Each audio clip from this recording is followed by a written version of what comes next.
नमस्कार साथियों, मैं दीपक बिट्ठू एक बार फिर आपके सामने हाजिर हूँ हमारे YouTube channel edu source by Bittu पर। आज अपन शुरुआत करेंगे राजनीति विज्ञान की। राजनीति विज्ञान बराबर राजनीति विज्ञान वैसे बहुत सारे टॉपिक आते हैं, लेकिन 90% जो इसमें पढ़ा जाने वाला है वो है हमारे भारत का संविधान। तो ये भारत का संविधान हम बहुत अच्छी तरीके से पढ़ने वाले हैं और जैसे ही हम संविधान को खोलते हैं तो उसके अंदर सबसे पहला टॉपिक आती है उद्देशिका। उद्देशिका जो प्रसिद्ध है किस नाम से? प्रस्तावना के नाम से। ठीक है, तो आज अपन प्रस्तावना के बारे में विस्तार से चर्चा करेंगे। दिखने में ये प्रस्तावना बहुत छोटी सी लगती है और लगता है कि 2 मिनट में इसको जो है अपन है वो खा जाएंगे, लेकिन नहीं, ये प्रस्तावना हमें खा जाती है जब प्रश्न एग्जाम में इसमें से अलग अलग तरह के पूछे जाते हैं। तो आज इस प्रस्तावना को अच्छी तरीके से हम पढ़ते हैं। देखिए, सबसे पहले बात करते हैं कि आखिर ये प्रस्तावना है क्या? क्या होती है प्रस्तावना? प्रस्तावना का अर्थ है कि जब हम कोई भी बड़ा कार्य करने वाले हैं, कोई भी बड़ा कार्य करने वाले हैं, ठीक है, तो उसका उद्देश्य बताया जाता है किससे? उद्देशिका से। और यही उद्देशिका क्या कहलाती है? प्रस्तावना। यानी प्रस्तावना क्यों लिखी गई? क्योंकि हमें एक बहुत बड़ा काम करना था। बहुत बड़ा काम यानी संविधान का निर्माण करना था। ये बहुत बड़ा काम हमें करना था और जब ये काम हमें करना था तो हमें पहले पता होना चाहिए कि हम किन उद्देश्यों के लिए संविधान का निर्माण कर रहे हैं। उदाहरण के लिए बात करते हैं, ठीक है। जैसे कि हमें एक मकान बनाना है। मान लीजिए हमें क्या बनाना है? एक मकान बनाना है। तो हम मकान बनाने से पहले हमारा जो कारीगर होता है ना, उस कारीगर को क्या कहते हैं? उस कारीगर को हम मकान बनाने के उद्देश्य बताते हैं कि मुझे क्या क्या इस मकान में चाहिए। मकान सबसे पहला उद्देश्य है, उसमें हमें रहना है। तो रहने के लिए तो आप हॉल भी बना सकते हैं, लेकिन एक हॉल से पार पड़ेगा नहीं। तो हमने कारीगर को क्या कहा कि भाई जो मकान बना रहे हो ना, उसमें एक तो पानी की सुविधा होनी चाहिए, पानी की टंकी होनी चाहिए, ठीक है। और क्या होना चाहिए? और लेट बाथ होने चाहिए, ठीक है। और रसोई होनी चाहिए खाना बनाने के लिए, ठीक है। और रसोई होनी चाहिए और कम से कम 3 कमरे हो तो पार पड़ेगी, ठीक है। एक बालकोनी भी हो ताकि आराम से बैठ के वहां पे मैं नज़ारे देख सकूं, ठीक है। तो ये हमने क्या बताए? अपने मकान बनाने के उद्देश्य बताए, ठीक है ना। तो ये हो गई इस मकान की प्रस्तावना। और जब हम संविधान के बारे में बात करते हैं तो ये मकान जो है ये हमारा है संविधान, ठीक है। ये जो कारीगर हैं ये हैं हमारे संविधान निर्माता।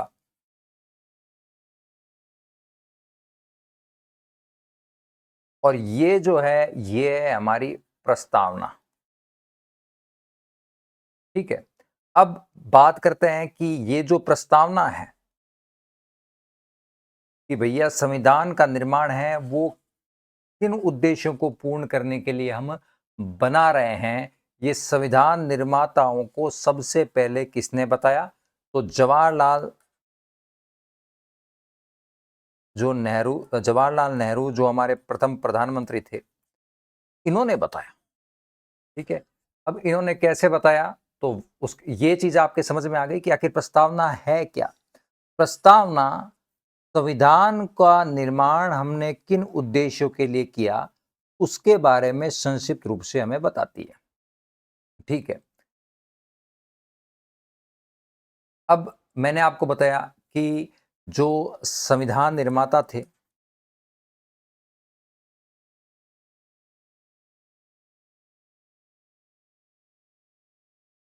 उनके समक्ष प्रस्तावना पहली बार किसने रखी? तो जब पहली बार प्रस्तावना रखी गई थी तो वो आज की प्रस्तावना नहीं थी, लेकिन ये प्रस्तावना जो चीज है ये हमने 90% तो उसी से ही ली है। और वो क्या था? उद्देश्य प्रस्ताव।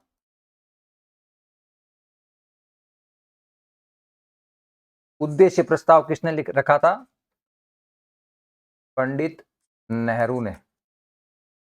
ठीक है, पंडित जवाहरलाल नेहरू थे। इन्होंने 22 दिसंबर 1946 को, जब संविधान सभा निर्माण हो चुका था और संविधान सभा की बैठकें चल रही थी, तो 22 दिसंबर 1946 को उद्देश्य प्रस्ताव रखा।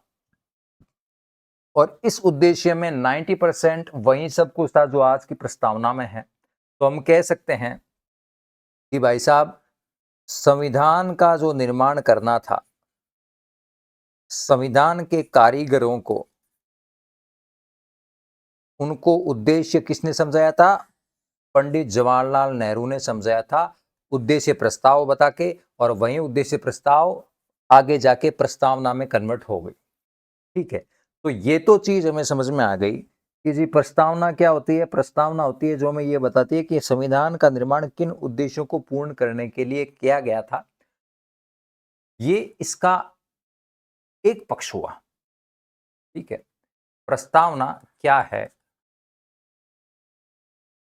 इसके दो पक्ष हैं बताने के। जब भी परीक्षा में प्रश्न पूछा जाए तो आपको सिर्फ ये एक पक्ष नहीं लिखना है, जबकि दो पक्ष लिखना है। पहला पक्ष तो क्या है? संविधान निर्माण के उद्देश्य। और दूसरा पक्ष ये है, सब प्रस्तावना क्या है, कि प्रस्तावना संविधान के आदर्शों का समूह है। संविधान के आदर्शों का समूह कैसे है भाई? ठीक है, मान लीजिए मेरे आदर्श हैं वो गांधी जी हैं। गांधी जी है माने मैं गांधी जी की तरह बनना चाहता हूं। गांधी जी की तरह बनना चाहता हूं। अब मैं कोई भी जब काम करूंगा, मान लीजिए मैं किसी को मारता हूं, पीटता हूं। जब भी मैं किसी को मारता या पीटता हूं तो लोग मुझे क्या कहेंगे? नहीं नहीं भाई, तू इसको क्यों मार रहा है? तेरे आदर्श कौन है? गांधी जी है। और गांधी जी ने क्या कहा था? गांधी जी ने तो कहा था कि भाई हिंसा नहीं करनी चाहिए, तो तेरे को हिंसा नहीं करनी चाहिए। ठीक है, तो उसी प्रकार संविधान के आदर्श कौन है? प्रस्तावना है। जब कभी भी संविधान के अंदर हम कुछ भी लिखते हैं माने संविधान के अंदर कोई भी संशोधन करते हैं, या फिर संविधान का कोई भी अनुच्छेद है, उसकी सुप्रीम कोर्ट जब व्याख्या करता है, तो उसके लिए आदर्श और आधार किसको माना जाता है? प्रस्तावना को माना जाता है। ठीक है, तो जैसे मान लीजिए कि समान नागरिक संहिता है। अगर कोई समान नागरिक संहिता भारत में लागू जब की जा रही थी, तो उसे आप सुप्रीम कोर्ट के पास गए, तो सुप्रीम कोर्ट ये चेक करेगा कि ये समान नागरिक संहिता नाम का जो विधेयक या जो कानून लाया जा रहा है, क्या वो संवैधानिक है। तो वो संवैधानिक तभी सबसे पहले तो संविधान के अनुच्छेद के अनुसार होना चाहिए।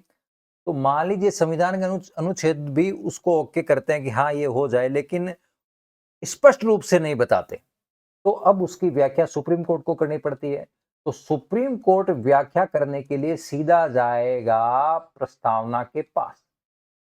प्रस्तावना के पास जाएगा और प्रस्तावना से मैच करके देखेगा कि क्या ये जो कानून हम बना रहे हैं या संसद बना रही है, क्या वे इस प्रस्तावना में जो आदर्श दिए गए हैं उनको पूर्ण करने में सहायता करती है। अगर सहायता नहीं करती है और इनके विपरीत होती है, तो फिर सुप्रीम कोर्ट कह देता है कि जी नहीं, ये कानून मान्य नहीं होगा। तो कुल मिलाकर प्रस्तावना के दो पक्ष हैं। प्रस्तावना को परिभाषित करने के दो पक्ष हैं। पहला कि संविधान के निर्माण के उद्देश्य ये बताती है, दूसरा, प्रस्तावना संविधान के आदर्शों का समूह है। ठीक है, अब अपन बात करते हैं कि ये संविधान के आदर्शों का समूह कैसे है और संविधान के निर्माण के उद्देश्य कैसे है इसमें।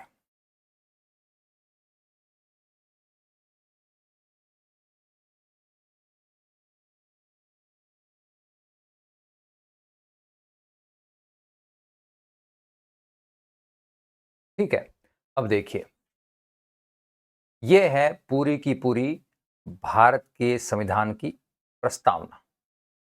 ठीक है, अब देखिए, प्रस्तावना जो है,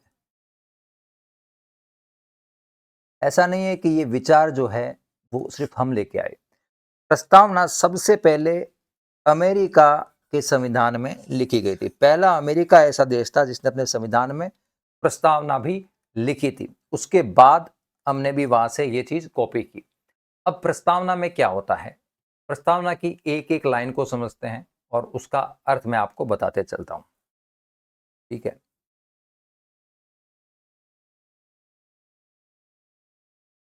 देखिए, सबसे पहली चीज है, हम भारत के लोग, हम भारत के लोग, हम भारत के लोग, और लास्ट में क्या है, इस संविधान को अंगीकृत, अधिनियमित और आत्मसमर्पित आत्मर्पित करते हैं। यानी हम भारत के लोग इसको आत्मर्पित करते हैं। ये है प्रस्तावना का स्टार्टिंग और एंडिंग। अब हम भारत के लोग यहाँ पे क्यों लिखा गया है?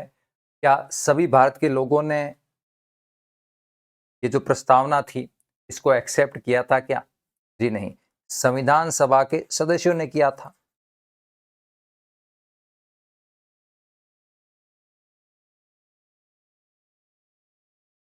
तो फिर यहाँ पे हम भारत के लोग क्यों लिखा गया है? यहाँ पे हम भारत के लोग केवल और केवल ये इस भावना के प्रसार के लिए लिखा गया है कि भारत लोकतंत्र बनने जा रहा है, और ऐसा लोकतंत्र जिसमें सारी की सारी शक्ति, या कह सकते हैं कि जो निर्णय निर्माण है, वो भारत के सभी लोगों के पास होगा। ठीक है, आज भी निर्णय निर्माण किसके पास है? भारत के लोगों के पास है? जी नहीं, ये तो मोदी जी के पास है, प्रधानमंत्री के पास है, राज्यों में बात करें तो मुख्यमंत्री के पास है। लेकिन आप ये सोचिए कि मुख्य प्रधानमंत्री को प्रधानमंत्री बनाता कौन है? हम भारत के लोग। सीएम को सीएम बनाता कौन है? हम भारत के लोग। तो कुल मिलाकर हम भारत के लोग हैं, उनके पास ही अप्रत्यक्ष रूप से कानून निर्माण की शक्ति है, निर्णय निर्माण की शक्ति है, और देश के शासन की संचालन की शक्ति है। लेकिन अप्रत्यक्ष रूप से है, लेकिन है हम भारत के लोगों के पास ही। इसी भावना और इसी विचार को प्रदर्शित करने के लिए यहाँ पे लिखा गया है क्या? हम भारत के लोग। ठीक है, हम भारत के लोग अब क्या करना चाह रहे हैं? हम भारत के लोग भारत को एक संपूर्ण प्रभुत्व संपन्न, ठीक है, अगली चीज क्या है? अगली चीज है संपूर्ण प्रभुत्व संपन्न, संपूर्ण प्रभुत्व संपन्न। संपूर्ण प्रभुत्व संपन्न का मतलब क्या होता है? संपूर्ण प्रभुत्व संपन्न का मतलब होता है कि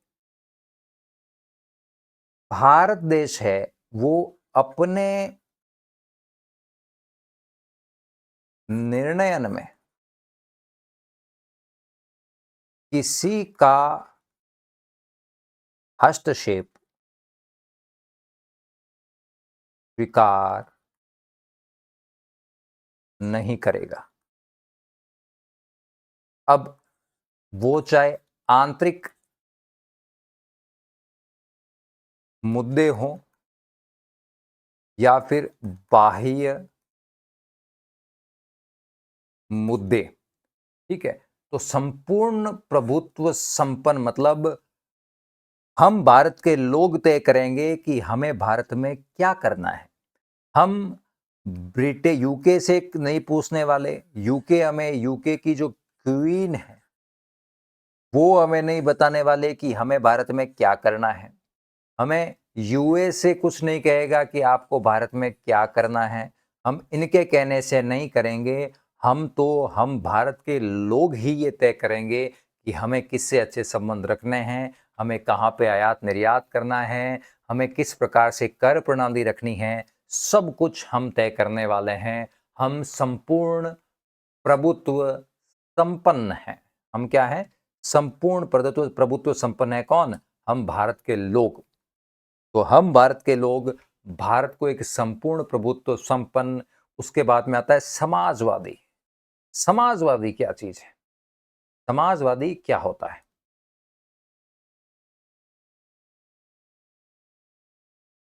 समाजवादी के दो अर्थ हैं।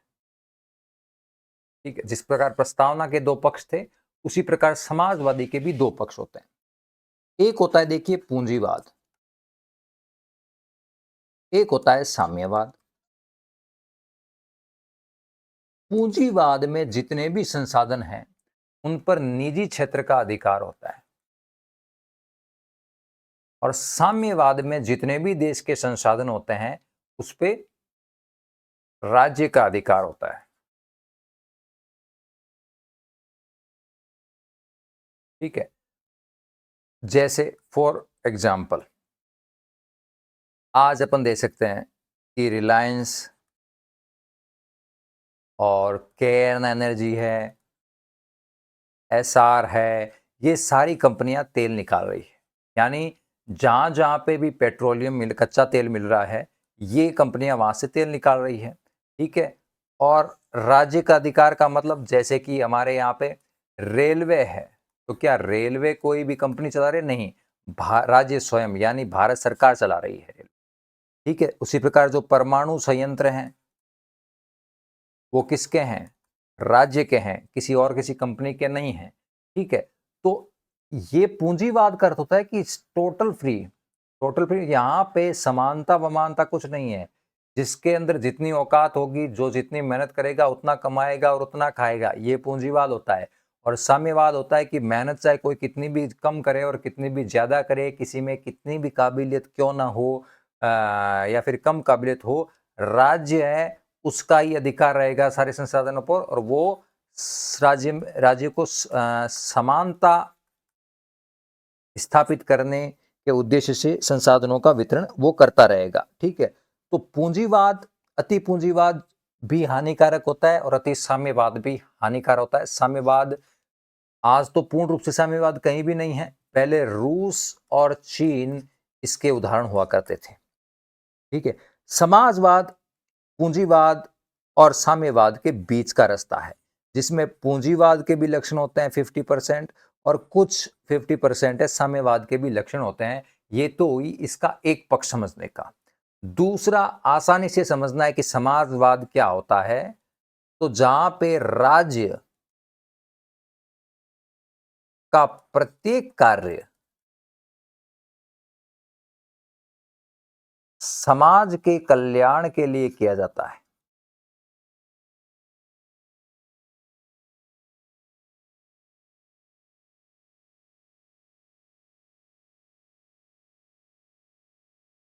उसको कहते हैं समाजवाद। ठीक है, तो भारत एक ऐसा देश बनना चाहता है जिसमें क्या हो, राज्य प्रत्येक कार्य समाज के कल्याण के लिए करे। राज्य क्या करे? प्रत्येक कार्य समाज के कल्याण के लिए करे।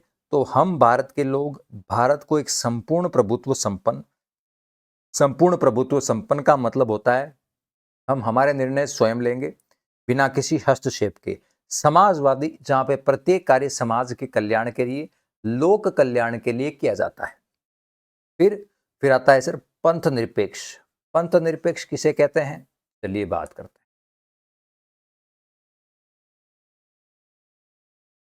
पंथ निरपेक्ष, पंथ निरपेक्ष इज इक्वल टू धर्म निरपेक्ष। निरपेक्ष का मतलब क्या होता है? जहां पे महत्व ना दिया जाए। सापेक्ष का मतलब जहां पे आप महत्व दे रहे हो, ठीक है। तो धर्मनिरपेक्ष जहां पे धर्म को कोई इंपॉर्टेंस नहीं दी जा रही है निर्णय लेने में, कोई भी कानून बनाने में, उसको धर्मनिरपेक्ष, यानी धर्मनिरपेक्ष का मतलब होता है दो चीजें होती है। देखिए, धर्मनिरपेक्ष सकारात्मक भी होता है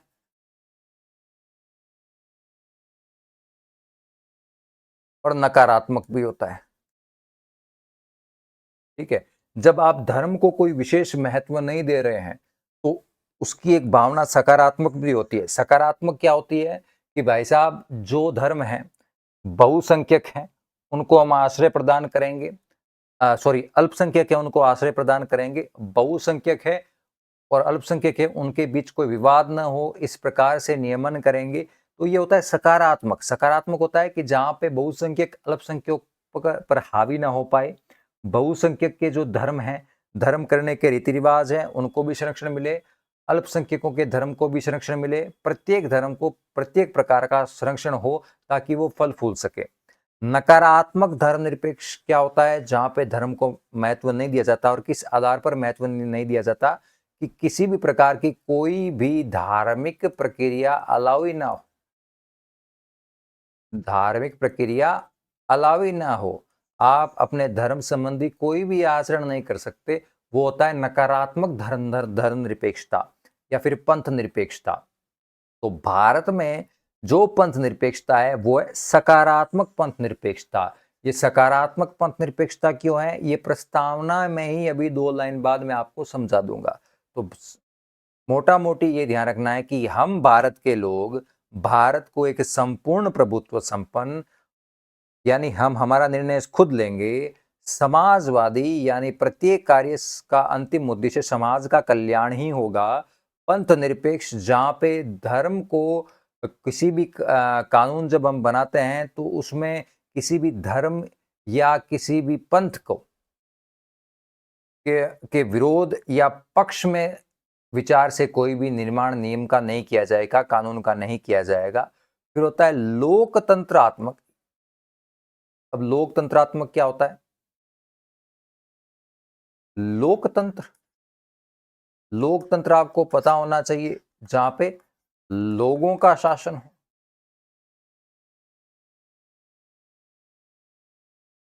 ठीक है। अब देखिए, लोकतंत्र होता है ना, लोकतंत्र दो प्रकार का होता है।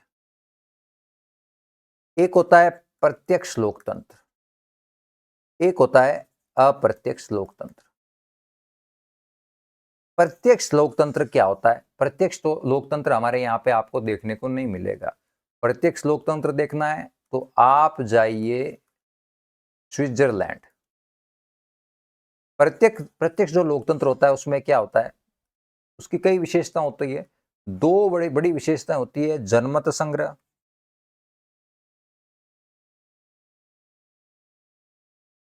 और होता है एक रिकॉल, कहते हैं उसको रिकॉल या फिर प्रत्यावर्तन। ये क्या होता है? जनमत संग्रह मतलब कोई भी कानून बनाना हो, कोई भी नियम बनाना हो तो क्या होता है, लोगों से पूछा जाता है, ठीक है। अभी मान लीजिए भारत में कोई भी कानून, जैसे अभी नाम मातृवंदन अधिनियम आया था, मान लीजिए कोई भी एक्ट है, ठीक है, कोई भी एक्ट लाना है, ठीक है। तो क्या ऐसा किया जाता है क्या कि 140 करोड़ लोगों से पूछा जाए, 140 करोड़ लोगों में से अगर 71 करोड़ लोग कह दें कि भाई साहब ये काम हो जाना चाहिए तो होगा, और 71 करोड़ से कम कह दे तो फिर नहीं होगा, ऐसा नहीं होता ना। तो यानी हमारे यहाँ पे प्रत्यक्ष लोकतंत्र नहीं है। प्रत्यक्ष लोकतंत्र में जनमत संग्रह होता है, लोग ही फैसला करते हैं कि कौन सा कानून बनेगा और कौन सा कानून नहीं बनेगा। फिर होता है रिकॉल, प्रत्यावर्तन का गुण होता है। फॉर एग्जाम्पल, हमने हमारे एमपी साहब को संसद में भेजा, 3 महीने बाद हमारा मूड हुआ कि यार ये एमपी काम का नहीं है, हमें तो दूसरा एमपी भेजना है, इसको वापस बुला लो। इसको वापस बुलाने के लिए एक फिर जनमत संग्रह हुआ। वो जनमत संग्रह अगर पास हो जाता है बहुमत से तो फिर इस एमपी साहब को वापस आना पड़ेगा और आप किसी दूसरे एमपी साहब को भेजेंगे। तो ये जनमत संग्रह और प्रत्यावर्तन की जो क्रियाएं हैं, ये प्रत्यक्ष लोकतंत्र के गुण हैं, जो कि हमारे यहाँ पे नहीं है। ठीक है, तो हमारे यहाँ पे कैसे गुण है, हमारे यहाँ पे होता है अप्रत्यक्ष लोकतंत्र। अप्रत्यक्ष लोकतंत्र, अप्रत्यक्ष लोकतंत्र में क्या होता है कि जनता जो है वो कुछ लोगों को चुनकर भेजती है। ये जो चुने हुए लोग हैं ये ही निर्णय करते हैं, इनका ही मत होता है जो कानून निर्माण करता है, ना कि जनता का मत होता है। ठीक है, तो अप्रत्यक्ष लोकतंत्र है। तो हम भारत में लोकतंत्र की स्थापना भी हमें करनी है, ये इसमें कहा गया है। ठीक है, ये इसमें क्या है, कहा गया है। तो हम भारत के लोग भारत को एक संपूर्ण प्रभुत्व संपन्न, यानी निर्णय जो है हम खुद करेंगे, हम किसी भी बाह्य शक्ति से प्रभावित होकर कोई निर्णय नहीं करेंगे, किसी का भी हस्तक्षेप या नहीं चलने वाला समाजवादी, यानी भारत जो है वो समाज के कल्याण के लिए प्रत्येक कार्य करेगा। पंथ निरपेक्ष यानी धर्म निरपेक्षता, लोकतंत्रात्मक मैंने आपको बता दिया, और गणराज्य। फिर लास्ट आता है कौन सा, गणराज्य। गणराज्य क्यों होता है,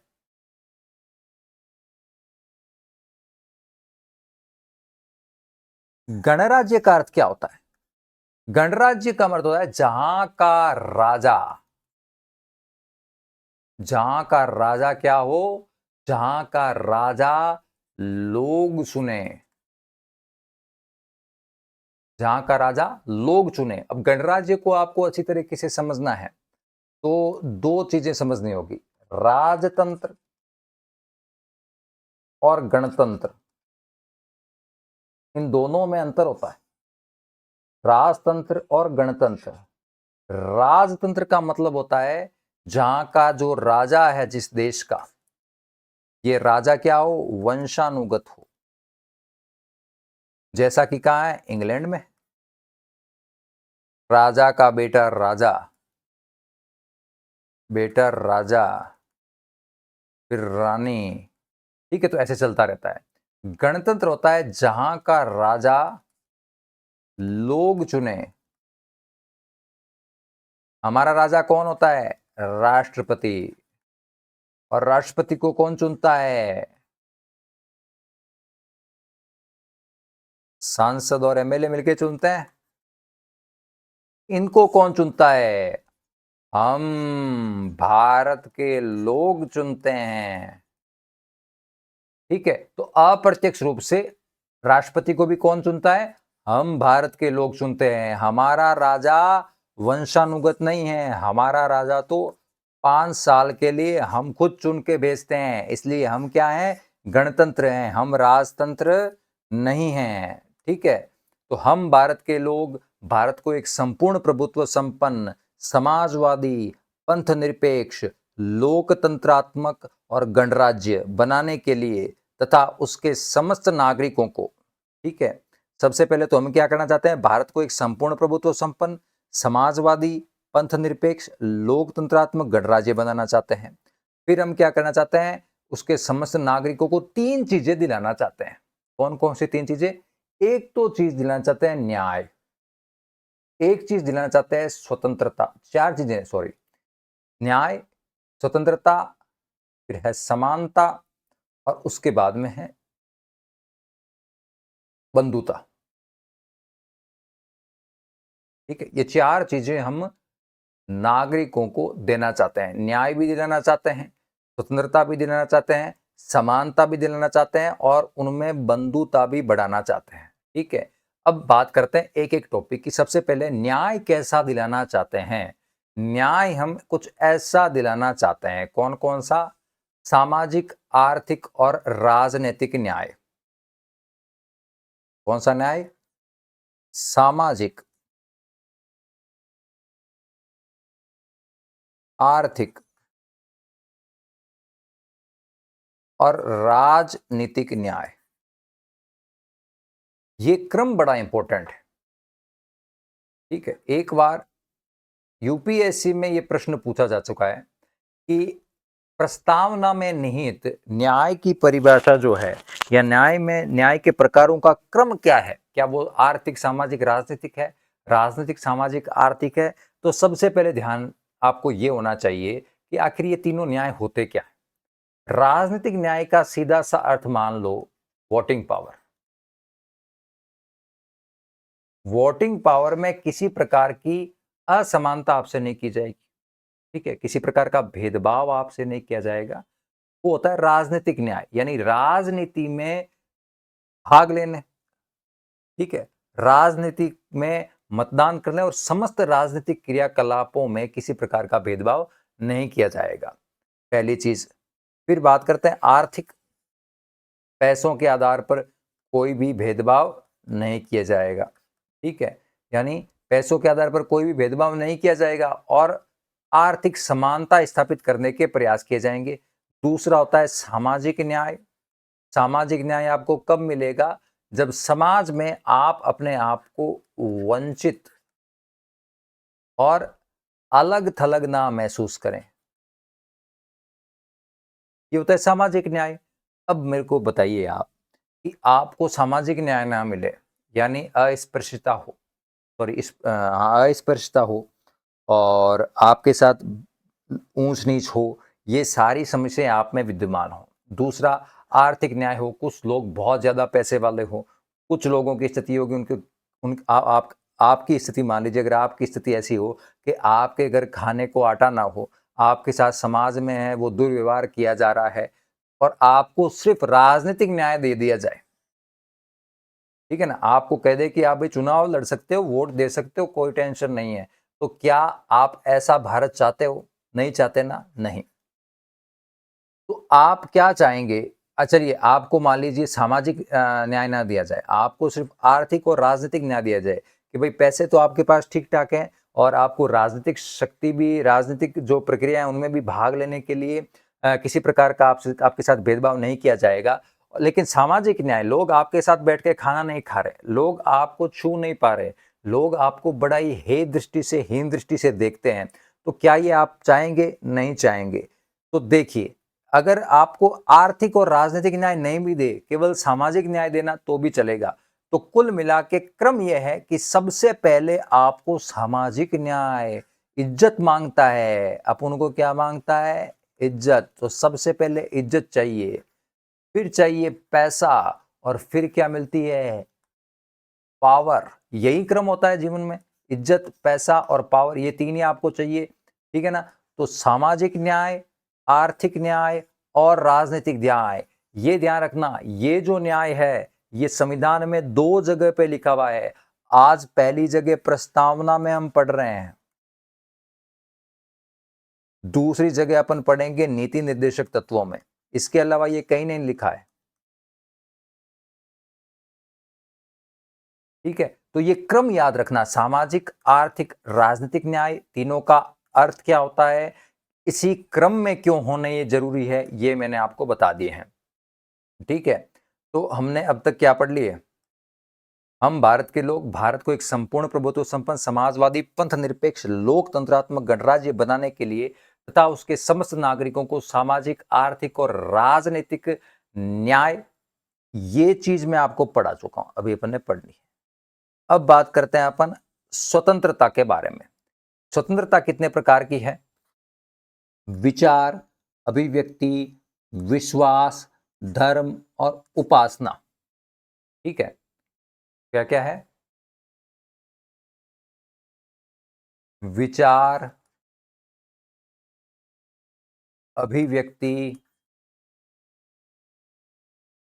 विश्वास,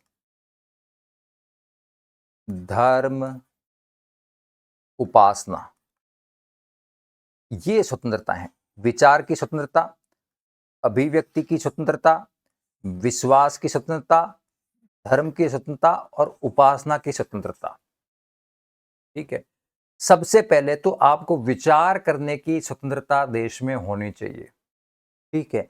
आपके विचार हैं कि बीजेपी एक अच्छी पार्टी है, हो सकता है आपके विचार हो कांग्रेस अच्छी पार्टी है, हो सकता है आपके विचार हो कि हमें शराबबंदी कर देनी चाहिए, हो सकता है आपके विचार हो कि जी नहीं, शराब को बिकने देना चाहिए, इससे हमें कर आता है। तो आपके बहुत सारे विचार हैं और इस विचारों के प्रवाह पर प्रतिबंध लगा दिया जाए तो ना तो आपके व्यक्तित्व का विकास हो पाएगा और ना ही देश का विकास होगा। तो सबसे पहले विचार की स्वतंत्रता होनी जरूरी है। जब विचार आ जाएं और वो अभिव्यक्त नहीं किया जाए तो वो आदमी कुंठित हो जाता है, पूरा देश कुंठित हो जाता है। इसलिए विचार आने के बाद जब तक आप उसको अभिव्यक्त नहीं कर पाओगे तब तक समाज में ना परिवर्तन होगा, ना देश में परिवर्तन होगा, तो ना आपके व्यक्तित्व में परिवर्तन होगा। तो विचार और अभिव्यक्ति की स्वतंत्रता जरूरी है। अब हमारा जो धर्म है उस धर्म में सबसे पहले हम क्या करते हैं? विश्वास करते हैं। ठीक है, सबसे पहले अपन क्या करते हैं? इसी धर्म में विश्वास करते हैं। तो विश्वास की स्वतंत्रता होनी चाहिए। फिर पूरा का पूरा धर्म हमने अपना लिया तो धर्म की स्वतंत्रता। फिर उस धर्म के अनुसार हम उपासना कर रहे हैं, मंदिर जा रहा हूं, अपन जागरण देते हैं। ठीक है, कोई भी आदमी मस्जिद जा रहा है, नमाज पढ़ रहा है, तो वो उपासना कर रहा है। तो विचार, अभिव्यक्ति, विश्वास, धर्म और उपासना, ये सारी स्वतंत्रताएं हम संविधान के माध्यम से देना चाहते हैं भारत के नागरिक को। ठीक है, तो ये भी क्रम, जिस प्रकार ये क्रम हमने पढ़ा ना, सामाजिक, आर्थिक, राजनीतिक न्याय, वैसे ही विचार, अभिव्यक्ति, विश्वास और धर्म और उपासना की स्वतंत्रता भी मिलनी चाहिए। फिर आती है समानता। समानता कैसी है? प्रतिष्ठा और अवसर की समानता। प्रतिष्ठा और अवसर की समानता। अब ये समानता कैसी है? प्रतिष्ठा और अवसर की समानता। एक तो है प्रतिष्ठा की, एक है अवसर की।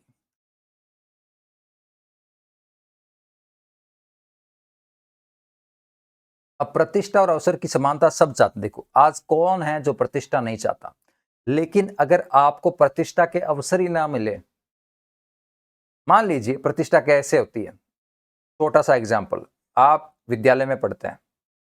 विद्यालय में प्रतिष्ठा कमाने के दो अवसर होते हैं, या तो आप नंबर लेके आ जाएं, तगड़े पढ़ाई करें, दूसरा आप स्टेज पे जाके कुछ ना कुछ कोई भाषण दे या कोई ऐसी एक्टिविटी करे जिससे आपकी प्रतिष्ठा बन जाती है, या आप खेल में कोई अच्छा प्रदर्शन करें तो भी आपकी प्रतिष्ठा बन जाती है। तो ये जो अवसर है, मान लीजिए स्टेज पे भाषण देना है आपको, ठीक है, आपको लगता है कि मैं जब भाषण दूंगा ना तो मेरी प्रतिष्ठा बन जाएगी, और आपको आपके अध्यापक कहते हैं कि आप भाषण नहीं दे सकते क्योंकि आप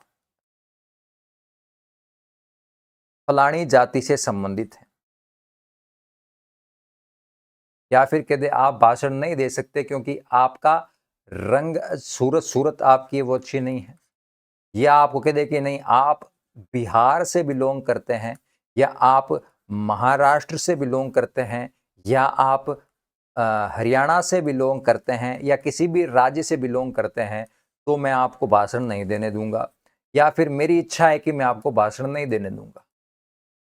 तो ये आप जो प्रतिष्ठा कमाना चाहते थे, उस प्रतिष्ठा के की जो समान प्रतिष्ठा कमाने के जो आपको अवसर दिए जा रहे थे, उसमें ये समानता असमानता जाहिर करती है, यानी आपके साथ समान व्यवहार नहीं किया जा रहा, आपको प्रतिष्ठा कमाने के अवसर से वंचित किया जा रहा है। दूसरा अवसर, ठीक है, ये भी आप इससे कनेक्ट कर सकते हैं। तो प्रतिष्ठा और अवसर की समानता, सबको अपना कमबैक, कहते हैं ना, अपना कमबैक करने की समानता होनी चाहिए, स्वतंत्रता होनी चाहिए, और इस आधार पर किसी के भी साथ असमानता नहीं हो, सबको प्रतिष्ठा और अवसर प्राप्त करने की खुली छूट हो। ओके, ये होती है क्या? प्रतिष्ठा और अवसर की समानता प्राप्त कराने के लिए, और उन सब में व्यक्ति की गरिमा और राष्ट्र की एकता और अखंडता सुनिश्चित करने की बंधुता। देखिए बंधुता कैसी हो? बंधुता कैसी हो? व्यक्ति की गरिमा को सुनिश्चित करें सबसे पहले तो।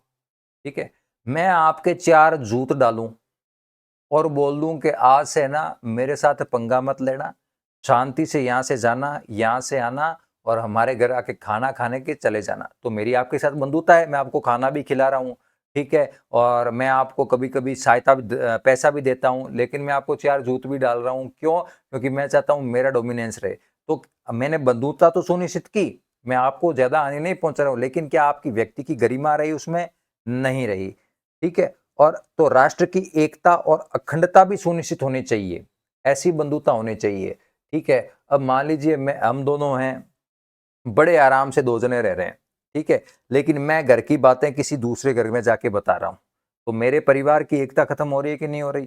ठीक है, तो मेरी जो अपने भाई के साथ बंधुता है, मैं अपने भाई की चुगलियां चारों तरफ जा रहा हूँ, मैं चाहता हूँ मैं अपने भाई का ही नुकसान कर दूं, भाई की ऐसी तैसी कर दूं। ऐसी बंधुता किस काम की? सामने मैं बोल रहा हूँ, सामने तो बहुत ही अच्छा व्यवहार है और पीठ पीछे मैं छुरी घोंप रहा हूँ। तो ऐसी बंधुता भी नहीं होनी चाहिए जो हमारे राष्ट्र को तोड़ दे, ठीक है ना? तो कुल मिलाकर व्यक्ति की गरिमा भी बने रहे, हिंदू और मुसलमान, सिख, ईसाई, जैन सबकी गरिमा बनी रहे, सबको अपने जो व्यक्तित्व है, अपना जो जीवन है, उसमें कभी भी जीते समय हीनता का भावना आए कि यार मैं बड़ा ही शर्मनाक तरीके से इस देश में जी रहा हूं। नहीं, सब गरिमा के साथ जिए और राष्ट्र की एकता और अखंडता को सुनिश्चित करें। ऐसी सभी लोगों में बंधुता को बढ़ाना है, ठीक है? तो ये सारे उद्देश्य थे, ये सारे उद्देश्य हैं। यहां से लेके यहां तक ये जो उद्देश्य हैं, इन उद्देश्यों को हमें पूरा करना है, इसीलिए हमने संविधान का निर्माण किया है, इसलिए ये है हमारी प्रस्तावना। और इस प्रस्तावना को, ये तारीख ध्यान रखना, 26 नवंबर 1949 को, और तिथि याद रखना, मिति मार्गशीर्ष शुक्ल सप्तमी संवत 2006 विक्रमी को अंगीकृत, अधिनियमित और आत्मर्पित करते हैं कौन? हम भारत के लोग, ठीक है? तो ये है भारत की प्रस्तावना। इसी प्रस्तावना के आधार पर, इसी प्रस्तावना के उद्देश्यों को पूर्ण करने के लिए हमने क्या बनाया? हमने बनाया बिल्कुल, संविधान बनाया। हम भारत के लोगों ने संविधान बनाया। बनाया तो हम भारत के लोगों ने नहीं, अप्रत्यक्ष रूप से चुने हुए संविधान निर्माताओं ने बनाया, लेकिन मूल उसका यही है कि हम भारत के लोगों के लिए ये संविधान बना है, हम भारत के लोगों का ये संविधान है और ये है इसकी प्रस्तावना, ठीक है? तो प्रस्तावना का एक एक शब्द मैंने आपको बता दिया है। दो बातें ध्यान रखना कि समाजवादी,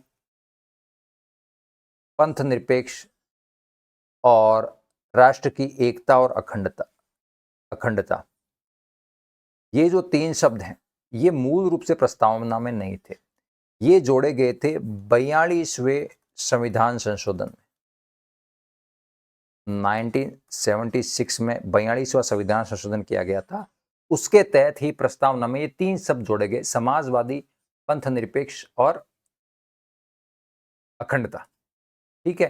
तो ये है संविधान की प्रस्तावना। अब संविधान की प्रस्तावना पर केस बड़े चले, विवाद बड़ा हुआ। विवाद हुआ मूलतः दो बातों को लेकर।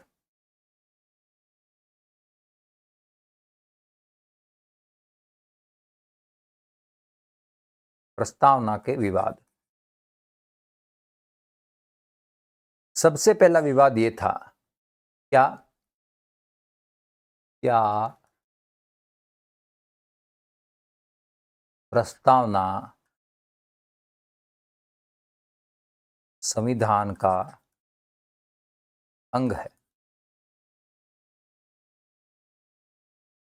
ठीक है, क्या प्रस्तावना संविधान का अंग है या फिर एक अलग पार्ट है, संविधान में इसको शामिल नहीं किया जाएगा?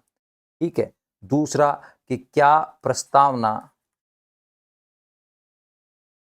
न्यायालय द्वारा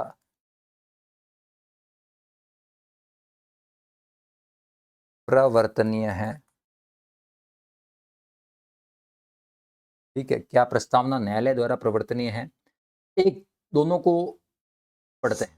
क्या प्रस्तावना संविधान का अंग है? देखिए, ये चीज कब सामने आई? जब प्रस्तावना में कुछ संशोधन करना था। अब जब प्रस्तावना में जब संशोधन करोगे तो संविधान के संशोधन आर्टिकल 368 के उपबंधों के अनुसार किया जाएगा, लेकिन वो किया जाएगा केवल संविधान में ही, तो संविधान का भाग नहीं है। जैसे मेरी हिंदी के किताब में संशोधन आप थोड़ी कर दोगे आर्टिकल 368, क्योंकि वो संविधान का भाग है ही नहीं।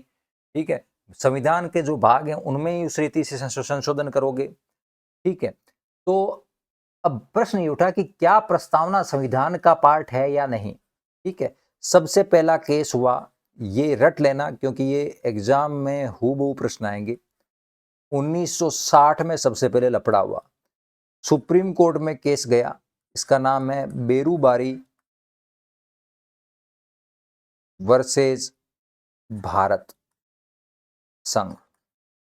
और ये जो बेरूबारी वर्सेस भारत संघ 1960 में केस हुआ, इसमें सुप्रीम कोर्ट ने कहा कि जी नहीं, प्रस्तावना है, ये संविधान का अंग नहीं है और ना ही आप इसमें कोई भी संशोधन कर सकते हैं। नो संशोधन, नो नो नो। बेरूबारी में स्पष्ट कहा नहीं, संविधान प्रस्तावना है, ये संविधान का अंग नहीं है, आप इसमें संशोधन नहीं कर सकते। ठीक है, फिर नहीं होता रहा। फिर 1973 में एक और लफड़ा हुआ, एक और बहुत बड़ा केस हुआ जिसके बारे में आगे अपन अध्ययन करेंगे विस्तार से। केशवानंद भारती वाद। ठीक, ये जो केशवानंद भारती केस हुआ ना, इसमें सुप्रीम कोर्ट ने कहा कि नहीं, बेरूबारी जो केस था ना, उसमें सुप्रीम कोर्ट ने गलत कहा, प्रस्तावना संविधान का अंग है और संशोधन कर सकते हैं क्या? तो बिल्कुल कर सकते हैं। अगर इस प्रस्तावना संविधान का अंग है तो इसमें संशोधन भी किया जा सकता है। ठीक है, फिर 1995 में एक और केस आया, 1995 में, कहते हैं LIC वाद।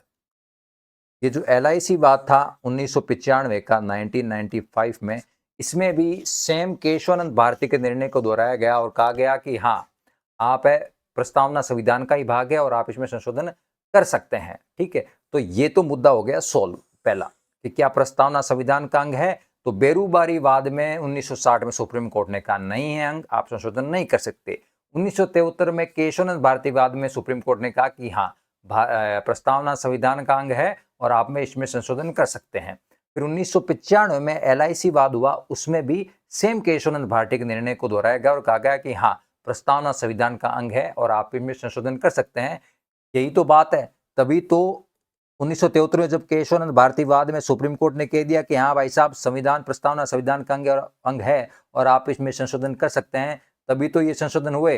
ये 42वां संविधान संशोधन कब हुआ? 1976 में हुआ। ये तभी तो हो पाया क्योंकि केशवानंद भारती ने कह दिया था कि इसमें, सुप्रीम कोर्ट ने कह दिया था कि हाँ, प्रस्तावना संविधान का अंग है तो आप इसमें आराम से संशोधन करो, कोई भी दिक्कत नहीं है। अब बात करते हैं दूसरी, क्या प्रस्तावना न्यायालय द्वारा प्रवर्तनीय है? अब न्यायालय द्वारा प्रवर्तनीय का अर्थ क्या होता है?